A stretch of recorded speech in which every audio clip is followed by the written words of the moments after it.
Salut, vite fait, du coup, j'ai pris une petite décision par rapport au vlog.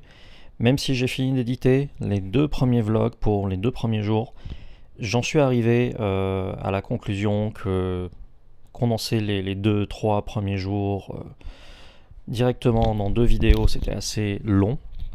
Premièrement, pour moi, parce que je parle beaucoup. Pendant une dizaine de minutes, pendant 5 minutes, je passe du temps sur des détails inutiles et c'est difficile à couper. Puis ensuite, je me retrouve avec des vlogs qui font 10-15 minutes. Du coup, les vlogs de Tokyo pour mes premiers jours au Japon sont finis, sont édités. Je vais les exporter. J'ai déjà uploadé le premier. Le deuxième, c'est celui-ci, dans cette vidéo, qui suit juste après mon petit préface. Et tout ça, c'est pour vous dire que je vais, même si j'ai déjà réenregistré, même si j'ai déjà enregistré en fait juste une fois mes vlogs pour quelques jours à Kyoto, je vais rééditer ça et je vais les réenregistrer pour être un petit peu plus clair et concis sur ce que j'ai fait et ne pas venir et vous sortir des vidéos qui font 10-15 minutes par jour pour peut-être pas dire grand chose. Je pense que c'est mieux pour respecter votre temps et ça permettra aussi de respecter mon temps au niveau de l'édition aussi. Même si, entre nous, j'ai beaucoup de temps parce que beaucoup d'attractions ont tendance à fermer à 17h le soir, comme les musées et tout. Donc en réalité, c'est pas comme si je rentrais chez moi le soir fatigué, j'ai pas le temps de me poser, pas le temps de faire quelque chose. Mais je pense que le mieux pour vous, c'est de venir et de faire des vlogs beaucoup plus courts, beaucoup plus clairs et concis. Donc je vais essayer de refaire mes vlogs de Kyoto, on va dire en deux ou trois parties, pour expliquer ce que j'ai fait quel jour, quoi et comment. Et après ça, ça devrait être un petit peu plus agréable à regarder. Voilà. J'espère que ça va vous plaire. Et maintenant, passons aux jours 2 et 3 dans la même vidéo. Japon, jour 2. Aujourd'hui, j'ai pu visiter 2 jours Asakusa, Sensoji et bien évidemment toute la zone qui est tout autour. J'ai voulu faire aussi Skytree, mais j'ai malheureusement pas pu monter parce que ça ne valait pas le coup de monter en cette journée pluvieuse et nuageuse.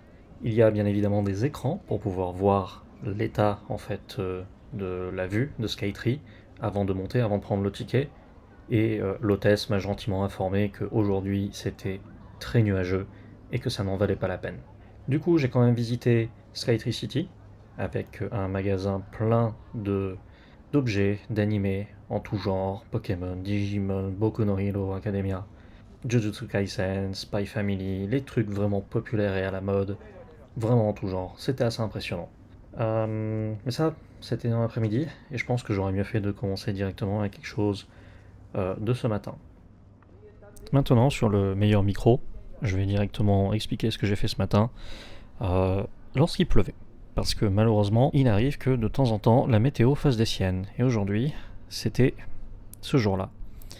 Donc je suis sorti de l'hôtel et je me suis dit, il me faut un imperméable. La première chose que j'ai fait, c'est que je suis rentré dans un combini, donc un de ces magasins ouverts 24h/24 avec toutes sortes de choses à manger, des magazines et des objets du quotidien. Ces objets du quotidien incluent d'ailleurs des imperméables, et j'ai pris un imperméable en taille L qui expliquait sur l'avant de la pochette les différentes tailles qui sont compatibles, ou du moins les tailles pour lesquelles cet imperméable est fait. Donc moi par exemple j'ai pris un imperméable large qui est fait soi-disant pour les personnes faisant 1m70 à 1m80. Je fais pas totalement 1m70 je crois, mais du coup je me suis quand même permis de prendre ça parce que je me suis dit que je le voulais quand même peut-être un peu plus large. Il est venu très gentiment plié dans sa petite sacoche, ou plutôt son sachet plastique, que je réutilise totalement comme une sorte de sacoche pour le mettre dedans. Très utile, ceci dit j'ai pas voulu le porter de suite parce que bien évidemment c'est pas pratique et il fait très chaud là-dedans. Je me suis rendu du côté de Asakusa, là où j'ai mangé hier soir le yakiniku, et il a commencé à pleuvoir un peu plus fort au moment où je me trouvais à côté de Don Quijote, qui est une chaîne de magasins avec vraiment absolument tout et n'importe quoi. Que ce soit à manger, pour s'habiller, des goodies, des animés, des sextoys, il y a tout ce qu'il faut. D'accord? C'est génial. Il y a même un coin tabac, un coin un peu cigare avec des hippos. J'ai d'ailleurs vu des hippos Black Lagoon qui étaient vraiment très jolis, avec balalaïka dessus. Mais je ne fume pas et je n'ai pas besoin de quoi que ce soit qui peut faire une flamme. Donc, je n'ai pas investi là-dedans. Ceci dit, je suis tombé sur ces petites boîtes avec une figurine. C'est des boîtes en fait qui servent en quelque sorte de gacha. Vous achetez la boîte, vous savez pas exactement ce que vous avez, mais vous avez une petite idée de ce qu'il pourrait y avoir dedans. Donc j'en ai pris un pour Chainsaw Man et j'ai eu Makima dedans. En quittant Don Quijote, j'ai continué à visiter toute la zone, notamment la rue commerçante en dessous de Sensoji, entre Sensoji et Kaminarimon. J'ai aussi visité Sensoji, le temple lui-même, qui est vraiment très joli. Bien sûr, Thug Life, j'ai pris des photos alors qu'il y avait des signes pour dire pas de photos, mais bon, tout le monde prend des photos, donc c'est pas comme s'ils allaient me courir après, même si bon, ils pourraient totalement venir me demander, et là, dans ce cas, bon, bah, la bonne chose à faire, c'est de faire ce qu'ils demandent. Mais à part ça, vraiment magnifique la zone. J'ai quand même continué en fait à visiter, à faire un petit peu toutes les rues qu'il y avait autour. Parce que durant la matinée, je voulais vraiment en fait passer un peu de temps dans cette zone avant d'aller vers Skytree, en espérant que Skytree allait être suffisamment dégagé. Parce que au loin, on voyait pas exactement le sommet, et j'avais un peu peur que la vue ne puisse pas être bonne. Mais bon, comme on m'a dit durant l'après-midi que la vue n'était pas bonne, on va dire que c'était un petit peu mort. J'ai tout de même regardé un petit peu pour voir s'il y avait d'autres musées qui pourraient m'intéresser, comme par exemple le musée du rail qui se trouve en fait dans la zone en fait de Skytree, pas vraiment à côté non plus.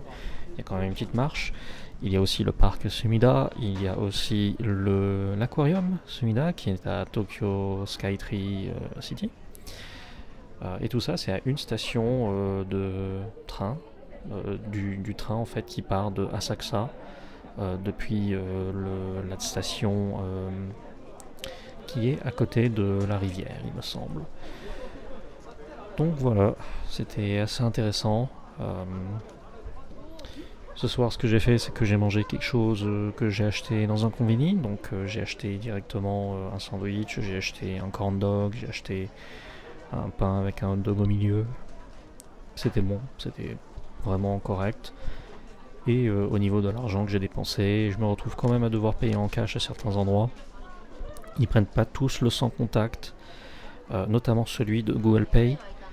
Et en fait, j'ai compris pourquoi le sans contact Google Pay aussi risque de ne pas marcher partout. Il se trouve que la puce qui est utilisée utilise une technologie différente de la technologie utilisée pour par exemple les cartes Suica et tout ça. Ils font en fait le NFC avec la puce spécifique de la région, et malheureusement en tant qu'Européen on n'a pas ça. Ceci dit, avec un iPhone, il n'y a absolument aucun problème et ça passe absolument partout. Et c'est même peut-être pour ça qu'ils ont tendance à prendre la carte, enfin le Apple Pay, partout pour les paiements, ou presque partout. Ceci dit, je pourrais aussi me renseigner pour tout simplement voir si je peux avoir une carte qui est rechargeable pour la Suica, parce que la Suica elle est utile pour les distributeurs et pour les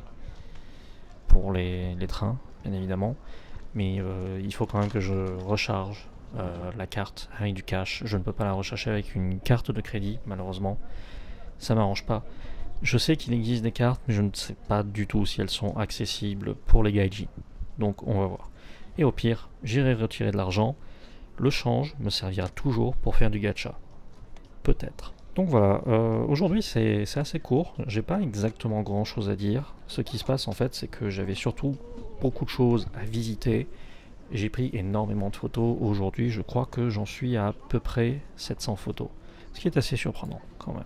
C'est pas mal, c'est sympa.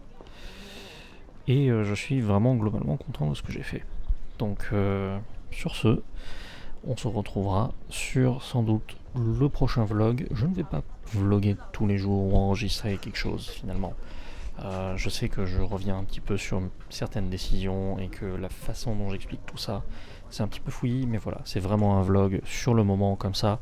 Aujourd'hui, comme mes valises sont arrivées, j'ai pu avoir tous les éléments nécessaires pour pouvoir utiliser ma GoPro. Donc dès demain, j'utiliserai ma GoPro en mode harnais pour enregistrer tout simplement ma balade matinale. Sans doute encore une fois à Saksa, c'est un quartier que en réalité je crois que j'apprécie énormément. Et on va voir, si le ciel est vraiment dégagé, dès 10h je pourrais aller à Tokyo Skytree. Et j'aimerais énormément aller à Skytree demain matin, mais on va voir ce que ça va donner.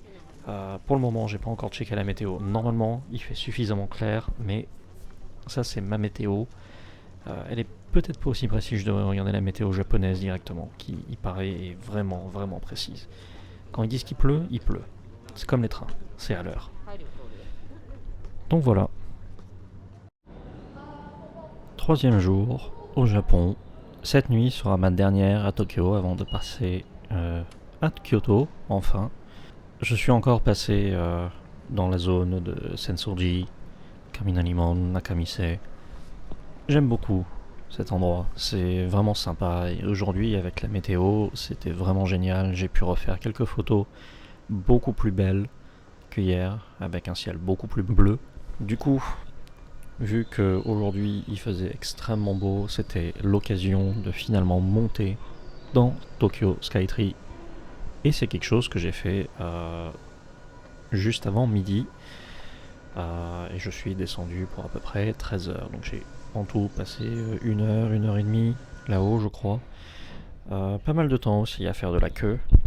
C'était pas forcément évident de rester comme ça planté à attendre que ça avance, mais bon, il faut bien monter d'une façon ou d'une autre, préférablement avec l'ascenseur. La vue là-haut est absolument incroyable. On est à entre 350 et le 450e étage. Et ce qu'ils appellent les étages, c'est même d'ailleurs un peu plus proche de mètres. Mais c'est quand même très intéressant en fait de voir toute la ville autour. Malheureusement, c'est assez difficile d'identifier qu'est-ce qui est quoi sans avoir une identification précise. Un peu contrairement à par exemple Paris depuis la tour Montparnasse ou la tour Eiffel. On aura tendance à par exemple pouvoir reconnaître certains quartiers, comme par exemple on peut voir au loin très facilement Notre-Dame, un peu moins sans la flèche effectivement, mais on peut aussi revoir très facilement tout ce qui est la Défense, ce genre de choses. Et ça reste toujours très facile à identifier depuis Paris. Depuis Tokyo, peut-être juste parce que j'ai pas l'habitude et que c'est quelque chose de nouveau pour moi. Ceci dit, là-bas je suis monté en matinée, c'était finalement un très bon choix d'y aller en matinée, il y avait beaucoup moins de queue que lorsque je suis descendu. Et pour les tickets, je crois que j'en ai eu pour à peu près 3000 yens. Donc un peu moins de 22 euros, quelque chose comme ça. Je pense que ça vaut le coup de le faire au moins une fois. Ceci dit, il paraît que le très légendaire Mont Fuji était caché derrière des nuages. Moi, je sais toujours pas s'il existe, mais on verra bien aujourd'hui si je passe à côté en train ou pas. Mais bon, il semblerait qu'il soit très timide, donc il s'était caché avec des nuages. Mais en dehors de ça, on pourrait avoir une vue très claire de toute la zone autour. On pouvait voir les différents bâtiments, on va dire, assez uniques, comme par exemple un des musées historiques, qui est une forme assez spéciale. On pouvait voir ce que j'appelle le Golden Poop aussi, mais bon, ça c'est normal, le Golden Poop, on peut le voir vraiment de l'autre côté de la rive, aussi de la rivière. C'était vraiment très intéressant de quand même pouvoir voir Tokyo de haut comme ça. Du coup, je vais renouveler l'expérience plus tard durant mon séjour avec la tour de Tokyo. On m'a dit à Shinjuku aussi, il y a une tour, donc j'essaierai ça. On verra. De toute façon, autant monter là où je peux. Moi, ça me plaît. En dehors de ça, ce que j'ai mangé ce midi, j'ai mangé au Tokyo Solamachi Food Court qui se trouve en fait sous Tokyo Skytree. Et il y a toutes sortes de trucs à manger. Bien évidemment, il y a des gens qui n'étaient pas trop fans de ma carte pour les allergènes, parce que du coup ils m'ont dit ah non désolé, bah, on utilise des cacahuètes à un moment ou à un autre dans le processus. Je pense que ça devait être ça. Soit c'était ça, soit j'ai fait peur à la dame avec ma carte, donc je me sens un petit peu coupable. Ceci dit, j'ai quand même mangé plutôt bien, je veux dire j'ai mangé léger parce que j'avais pas super faim. Après niveau boisson, je carbure au Pocari Sweat d'une façon un petit peu abusive peut-être, je devrais peut-être réduire ça. Mais j'aime bien, j'ai aussi essayé un autre truc qui était un genre de bubble tea ou thé à la gelée, chai bleu. Je sais pas trop comment décrire ça. Et j'en ai aussi profité pour visiter un petit peu le reste de Solamachi. Et j'ai d'ailleurs croisé un Français dans le lot qui a une pâtisserie à Ginza. Donc moi j'ai trouvé ça assez intéressant. C'est un gars qui semble très, on va dire... je l'ai vu, je me suis dit, ok d'accord, les pâtisseries elles ont l'air françaises, ou alors j'y connais rien. Et le gars il avait un accent français, donc au bout d'un moment je suis venu, je lui ai demandé quand même s'il était français en anglais, parce qu'il me parlait en anglais. Et du coup, pâtisserie Parola a un pop-up store à Solamachi, et sinon il a ouvert une pâtisserie, restaurant, un magasin à Ginza.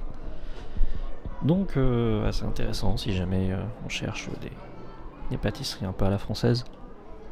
J'ai aussi trouvé une genre de boulangerie un peu française, ça sentait la baguette à la française, mais bon, c'était pas totalement authentique. Et c'est pas un problème, si c'est pas authentique, tout va bien. Il faut accepter certaines choses qui sont différentes, même si bon, la baguette est sacrée, et il ne faut pas massacrer la baguette. Ceci dit, je respecte quand même ce qu'ils ont fait. J'en ai aussi profité pour refaire un tour chez Donkey, parce que j'avais besoin de trouver des chiffons en microfibre. Finalement, je les ai trouvés. C'était pas facile, hein, c'était les derniers qui restaient. Et j'en ai profité pour faire un autre tour.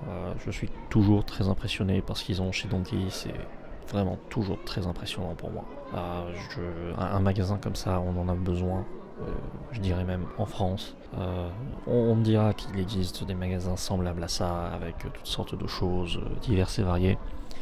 Celui-là est ouvert 24h sur 24, donc ça c'est assez important.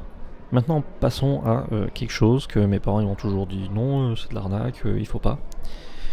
Donc je suis rentré dans un game center, et le game center c'est assez simple. C'est exactement comme vous imaginez. Salle d'arcade, avec des machines pour par exemple jouer à des jeux vidéo. Il y avait par exemple le jeu de rythme avec Momosuzu Nene de Hololive. Et on avait aussi les différents jeux de grue auxquels j'ai gagné. Donc c'est une très très bonne nouvelle. Par exemple, j'ai obtenu un poussifeu. Et honnêtement, au début j'étais là en train de me dire ouais, quelles sont les chances, ça va me coûter une blinde d'essayer d'avoir le poussifeu, allez, bon. Puis je me suis dit, j'ai du temps à tuer, j'ai un petit peu d'argent, je viens d'arriver. J'ai déjà fait livrer mes valises, donc je vais m'encombrer pour pas grand chose, mais c'est pas grave, parce qu'il y a des casiers dans lesquels je pourrais laisser mes affaires lorsque j'arrive à Kyoto. Et au bout de 8 essais, donc un essai coûte 100 yens, j'ai réussi à faire tomber la grosse peluche de poussifeu qui est d'une taille tout à fait respectable, quoi. En réalité, le poussifeu il fait pratiquement la taille de mon sac photo. Il est un peu plus grand que mon Mac 14 pouces, donc c'est bien, hein. Je suis vraiment très content. Ils avaient aussi des machines avec Golden Kamui, donc il y avait des petites peluches, la Chilipa, Sugimoto. Et je me suis dit, tiens, je vais viser une des peluches de ma Chilipa qui a l'air vraiment heureuse. Et ça, je l'ai vu en à peu près 3 ou 4 essais. Pareil, chaque essai coûte une centaine de yens. Et ensuite, je me suis dit à la sortie, tiens, il y a encore une petite machine avec un petit porte-clés Totoro, un petit truc attache Totoro. Je me suis dit, tiens, on va essayer. Là, à peu près en 3 ou 4 essais, pareil, c'est dans la poche.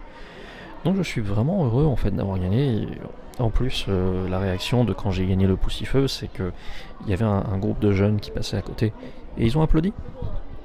Et ça faisait plaisir. D'habitude, on n'applaudit pas quand je fais ce genre de choses, j'ai pas l'habitude. Mais voilà, j'avais l'impression d'être une superstar. Parce que j'ai gagné pour la première fois un jeu de grue dans lequel les essais n'étaient pas illimités. Et c'est le premier jeu de grue en peut-être 15 ans auquel je joue. si on compte pas ceux dans les jeux vidéo, et je suis vraiment heureux d'avoir gagné comme ça, parce que c'est cool. C'est quelque chose que je rapporterai. Ça prendra un peu de place dans la valise, mais bon, c'est pas grave. On peut toujours compacter un petit peu tout ça. J'ai aussi fait mon premier gacha. J'ai fait le gacha pour HoloLive Error. J'ai obtenu le petit cadre acrylique. C'est pareil, ça s'attache à un strap avec Himemori Luna dessus, dont j'ai totalement oublié le nom dans... c'est quoi, c'est Himekawa. Je sais pas le lire en japonais, son nom de personnage dans HoloLive Error. Mais ouais, je l'ai obtenu. Bien évidemment, idéalement, j'aurais voulu Pekora ou Marine. Mais on peut pas forcément l'avoir. Éventuellement, Suisse, ça m'aurait aussi fait plaisir. Mais Luna, c'est bien aussi. Je suis pas très difficile non plus. Du coup, quoi d'autre? Bah, pas grand chose, honnêtement. Vraiment pas grand chose. Je suis très content de ce que j'ai fait aujourd'hui. J'ai été beaucoup moins jet-lagué, mais bon, c'est sûr, le soir, je suis allé manger à peu près 18h, j'ai mangé au yakiniku. Le même que j'ai fait l'autre jour, parce que je me suis dit, il était vraiment très bon, et tu sais quoi, j'ai envie de viande grillée, et j'ai envie de la faire griller, moi, la viande. Donc j'y suis allé encore une fois, j'ai commandé 2 fois 100 grammes de viande, un peu différente à chaque fois, parce que j'avais envie d'essayer un truc un peu différent, et j'avais quand même pas mal la dalle. Et c'est vraiment toujours très bon de faire griller sa propre viande, j'apprécie ça énormément. Et je renouvellerai bien sûr à d'autres enseignes lorsque je serai à Kyoto. Mais j'étais aussi un petit peu partagé et je me suis dit, est-ce que ça vaudrait pas le coup de faire par exemple un sushi parce que il y a toutes sortes de sushis qui pourraient être intéressants. Premièrement, il y a le sushi au comptoir qu'on peut faire. J'en avais trouvé qui était, on va dire, correct pour le prix que c'était. C'est vrai que tout ce qui était tamagoyaki et unagi, c'était un peu cher, mais bon, c'est comme ça que ça fonctionne. Et bien évidemment, il y a tout ce qui est sushi sur... comment est-ce qu'on appelle ça en français? Conveyor belt sushi. J'ai du mal. Il est vraiment tard en fait. Je devrais peut-être me recoucher. Mais ouais, le conveyor belt sushi, c'est quelque chose que j'aimerais aussi essayer. Vu qu'on paye en quelque sorte à l'assiette. Et il y a moyen de rentabiliser ça très très bien. Je n'ai toujours pas fait de ramen, je n'ai toujours pas fait de okonomiyaki ou de unagi. J'aimerais quand même en faire, mais ça pour le moment c'est un petit peu... je vois beaucoup d'endroits, mais c'est compliqué parce que je sais pas exactement où est-ce que j'ai envie de manger, quand est-ce que j'ai envie de manger. Et c'est un peu pour ça en fait qui fait que je prends pas forcément les bonnes décisions à tout moment concernant ce qu'il faudrait manger. Enfin, c'est pas vraiment que je prends une mauvaise décision, c'est juste que j'arrive pas forcément à me décider. Mais demain, pour me diriger à Tokyo Station, je prendrai la Yamanote Line depuis Ueno et je vais tout simplement arriver direct à Tokyo Station. Selon le temps que je dois attendre pour le Shinkansen, je déposerai soit des affaires dans un casier, soit j'irai faire un petit tour avec mes affaires sous le bras, on verra. J'ai pas grand chose, j'ai juste gardé un change pour avoir des vêtements propres pour demain matin et la journée. Voilà. C'est globalement tout en fait. Je suis vraiment content d'être ici. Vraiment, c'est le rêve de toute une vie pour moi de venir jusqu'ici et de pouvoir vivre quelques jours, 22 jours en tout. Même si honnêtement là je commence à ressentir un petit peu les effets de ok, le boulot me manque. Mais ça c'est juste le syndrome de Stockholm avec le code et j'espère juste que ma boîte, que je leur manque pas trop pour le moment. Il est un peu tôt pour leur manquer et franchement ça serait dommage qu'ils aient vraiment besoin de moi dans l'urgence. Mais bon, on verra. Je suis vraiment content d'être ici. Niveau dépenses, je pense que je me débrouille plutôt bien. Il faut tout de même que j'écoule une bonne partie des pièces de 10 yens que j'ai, parce qu'elles sont pas vraiment utiles, je peux pas m'en servir dans les machines en dehors des distributeurs. Et c'est tellement de la petite monnaie lorsque j'achète à manger ou des souvenirs que ça vaut pas le coup, j'accompagne toujours ça d'un billet beaucoup plus gros, un billet de 1000. Et donc dorénavant je vais plutôt tenter d'essayer d'écouler ces pièces pour pouvoir m'acheter à boire. Par contre je suis vraiment content, ça me permet de voir un petit peu genre la monnaie telle qu'elle existe ici. C'est quelque chose que en réalité j'ai pas beaucoup l'habitude de toucher parce que en France je fais tous mes paiements par carte et j'irai même jusqu'à éviter des endroits qui ne prennent pas la carte ou qui prennent un minimum vraiment abusif. Parce qu'il vient un moment où il faut juste pas déconner et la carte, il faudrait qu'elle soit prise tout le monde. Partout, par tout le monde. Bon, je pense la même chose du Japon en réalité. Je pense qu'ils devraient accepter la carte partout et ils devraient accepter du sans contact, du vrai sans contact standard. Mais bon, je reconnais qu'il y a des raisons pour lesquelles ils le font pas. Ça m'attriste et bien évidemment, il n'y a rien que je puisse faire. Mais bon, c'est pas grave. Du coup, je suis aussi content parce que aujourd'hui a été le jour où j'ai pu enfin sortir avec ma GoPro sur mon harnais, enregistrer pas mal de choses. Que ce soit depuis Asakusa, en allant jusqu'à Skytree, en faisant un peu le tour des galeries dans Skytree, dans Solamachi. Je suis vraiment content, j'ai pu enregistrer des choses, j'ai pas encore regardé à quoi ressemblent les vidéos, mais je vais définitivement me servir de ça pour cette première édition du vlog, qui sera probablement, on va dire, l'édition, on va dire les quelques premiers jours. Et je pense que je vais essayer de batcher plusieurs jours comme ça, vu que à mon arrivée à Kyoto, je risque d'avoir besoin de faire une lessive soit demain, soit après-demain, parce qu'il me manque un petit peu des vêtements et donc j'aurai un petit peu de downtime à ce niveau-là. Mais bon, vu qu'aujourd'hui on est mercredi et que demain on est jeudi, je pense que ça peut être sympa d'avoir un petit peu de downtime dimanche, si j'arrive, on va dire, à avoir suffisamment de vêtements pour ça. Normalement, je devrais pouvoir arriver jusqu'à dimanche matin, mais on va voir. Je vais essayer de m'en sortir avec ça. Petite info, pipi caca, bien évidemment. Le bidet, je pense que je commence à le maîtriser un minimum. Je suis heureux que ça existe. Et on m'a dit que ça existe le papier toilette pas si fin, donc on verra. Mais je suis vraiment pas convaincu par ça. C'est quelque chose en fait qui est assez incroyable pour moi de voir du papier toilette aussi fin. Donc on verra bien ce que ça donnera. De toute façon, normalement, j'ai un bidet partout, donc ça devrait le faire. Et si vraiment je suis désespéré, ok, j'irai acheter 4 rouleaux, mais bon, j'aimerais éviter d'en acheter 4, je préférerais en acheter qu'un.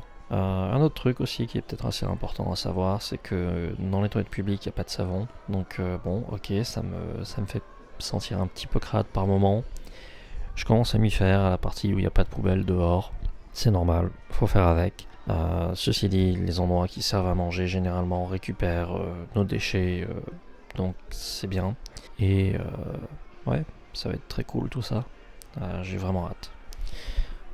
Donc voilà, je continuerai un petit peu ce vlog et je pense que j'éditerai peut-être les 4 premiers jours ensemble, aucune idée, vous le saurez au montage et je couperai peut-être cette partie au montage juste pour faire ça un petit peu plus professionnellement. Donc voilà, et j'espère que tout le reste du voyage va bien se passer. Normalement les trains sont à l'heure, donc ça va être fun.